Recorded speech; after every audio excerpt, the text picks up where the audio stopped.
long time. People deluded, I'm back again. Thank you very much for tuning back in each and every time. Now, Arsenal's under 23s, better yet, under 21s are going to play against, I believe, Ipswich Town in the Papa John's Trophy, which is a good experience for them. Now, obviously, in relation to this game, we lost 5-3 to Derby, 8-goal thriller. Unfortunately, we've conceded 5 goals. So first things first, defensively, there's a lot that we need to work on, whether you're necessarily a defender or not. If you're conceding them sort of goals, whether these players do what I hope they can do and play in top divisions and have steady careers, there's going to be question marks of themselves that they need to ask the coaching staff and the players. Now, it was a crazy game, which has been the case. We've got to keep some perspective. We're still doing quite well at under 23s level. We're still flying high. There's a lot of individuals that are playing well, some that could do a lot better.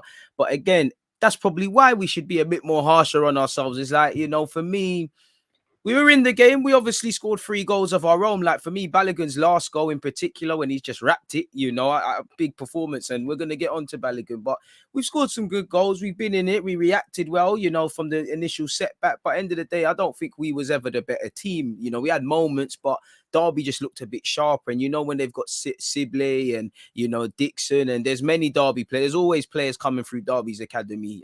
As you've seen, you can't afford to give quality players a head start like that. Literally from minute 1, they looked like they caught us cold, and they scored within the opening couple of minutes, which obviously set us back. Now, the good thing is, I believe within the 10 minutes, there was 2 goals. Obviously, Balogun's got us back in the game. I'm sure initially Mika Beref has got the assist. It was a good, well-worked team move. Like if I look at my notes, we caught Derby playing out at the back. There was at least 2 of our goals came because of good coordinated pressing, better than our first team. That's a lesson. When you press well and just organize as a team, you can force mistakes. And I think that happened. There was a couple of calamitous goals. We conceded an own goal. I did feel our centre-half in Tyler Ferranz and our right-back in Ryan Elabusu for one of the goals they've got caught. Not just them, but keeper as well. We're a bit slow playing out from the back. No one's taking responsibility. Once again, Derby have a good press. They've pressed us and they've got some change from it. So yeah, the goals were avoidable, people.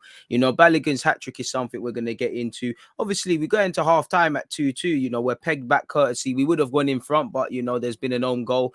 Balogun's broken again and scored as well, people. If I remember correctly, I can't remember who set it up. I cannot actually remember, so commiserations. But we got some change out of it, people. So we somewhat can forgive ourselves for the slow start. We've scored 2, but they've conceded 2. So that's very much the good, bad, and the ugly, people. Now, it's clearly the next goal is crucial, and it really is. They got the third, people. Again, gifting goals, as I just spoke about in terms of playing out from the back. Very cheap goal to concede.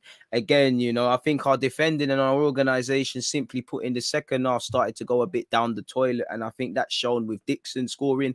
Obviously, Luke Plange has had a good game. He's playing against his former team in Arsenal. Again, you're always going to play with an extra swagger when you're playing your old team. Maybe want to prove potentially some coaches wrong.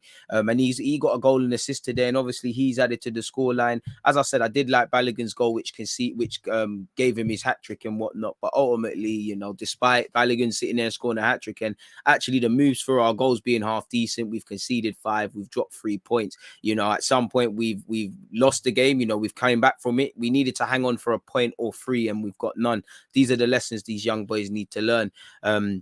It is what it is. I think if I can remember correctly, I think if it was, again, I should really find time to do this straight away. I'm sure Oli Inca's pressing was very good in terms of the game in one of the goals we scored. I could be wrong, but yeah, man, it was tired. And in relation to Balogun, listen, the man's just doing fantastic things every week. It doesn't matter if it's Brighton, it doesn't, Leicester. He's scoring terrific finishes. He's having a standout performances. He's to keep sitting there and saying he's too good for under 23s level is an understatement. Again, I'm sure he's learning a lot. I'm sure he's training with the first team, and I'm sure there's a lot he could learn. He's not the finished article, but I can't see how this helps at all. Personally, I can't. He's too good for this level. It's like the goals he's scoring. He's thinking faster. He's faster, physically stronger, speed of thought. He needs to be outside of his comfort zone, like you saw in the game against Brighton, where he played an opening day. That's how the only way they're going to thrive. I think we need to learn from, for me personally, Joe Willett, Reece Nelson, and Eddie Nketiah. Not everybody needs a loan. Not screaming loan for the sake of loan helps people. The loan needs to be a proper loan move, and every individual is different. So it goes without saying they're the things that need to be said. But for a while, you just thought Eddie, Joe, and Nelson, they needed to play football. And if it's not going to come here, it's going to come elsewhere. And is it surprised that really and truly all of them players are playing catch up? Eddie only now is really starting to show better general play and stuff in comparison. He's doing great things, but again, he's not been exposed to too much football apart from Leeds. Joe Willock had a thunderous start at Newcastle. Why hasn't he been able to start the season like that and maintain it? Again, I'm not criticizing them. They're still young players, but this is the lessons we've got to learn, really. You know, if we're not going to give them football, it'll be interesting, as you lot all know, to see what happens with our strikers, with AFCON in general being played in January. And obviously, Arsenal have tried to bring in a striker at senior level. And then obviously, you know, at least for a matter of weeks, you know, you'd only have eligible out-and-out strikers, Balogun, Nketiah, and Lacazette. And you've heard today, well, yeah, today at the time of making this vid, Nketiah has turned down the deal. So that's something that needs to be sorted out in January. And that probably leaves you with 2 strikers. But then again, and that could obviously open it up if he takes his chances. This is the things that happen for you. But at the same time, folks, sorry, folks, mouse a bit dry. At the same time, people, if I'm being a bit cynical, you should look to go on loan anyways. As an Arsenal fan, of course, selfishly, we need to cover up, make sure we've got strength in depth and we've got people in the ranks that can be utilised if things happen. But for him, if I'm being a bit cynical, Aubameyang's form or not, Lacazette's form or not, we don't wish injuries, but they're going to be gone for, well, Aubameyang be gone for a week or like 2-3 weeks max, and then he's back. So you might get football in a month, but then what's going to happen in, I don't know, at the end of February? You know, what's going to happen from March till May? And I feel from last season, he should have went out on loan. Obviously, he had the contract stuff, and you're not going to go out on loan with us not knowing what's happening. I'm not saying the loan's the only thing. It's just I can't see how this works. Even if we did a thing where, you know, we organized a bit more senior friendlies against senior sides for under 23s like Balogun to get some more experience. Is that a way to bridge the gap? I'm not, you know, again, there's only so, for me anyways, there's only so much training you can do, and I think, you know, it's been done. And obviously we've got some talented strikers, we've got some talented players on the books already. But yeah, it's hard not to focus this video on Balogun when he scored a hat-trick like we've lost. And I'm still saying the same things. But you know, Mertesacker, no, you know, I think he's doing great work in the youth academy in all aspects. You know, I'm sure they know what they're doing in relation to his development. You know, so I'm sure, you know, we'll see some development in January, whether that's more football at Arsenal, whether that's, you know, temporarily going out on loan elsewhere. You know, I didn't actually feel Miguel Aziz would go out on loan before Balogun personally. Another one that you could say, you know, probably needs to go and play football somewhere. And it's nice to see him getting a look in the Portsmouth team here and there now.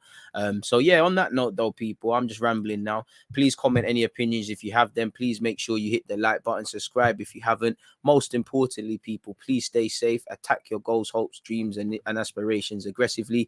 And yeah, man, stay in good health, mentally, physically, financially and whatnot. And I'll see you lot again. As I said, please hit the like button, but stay safe. Most importantly, I'm out. Because you always use that accurate red line, defending. I think it's like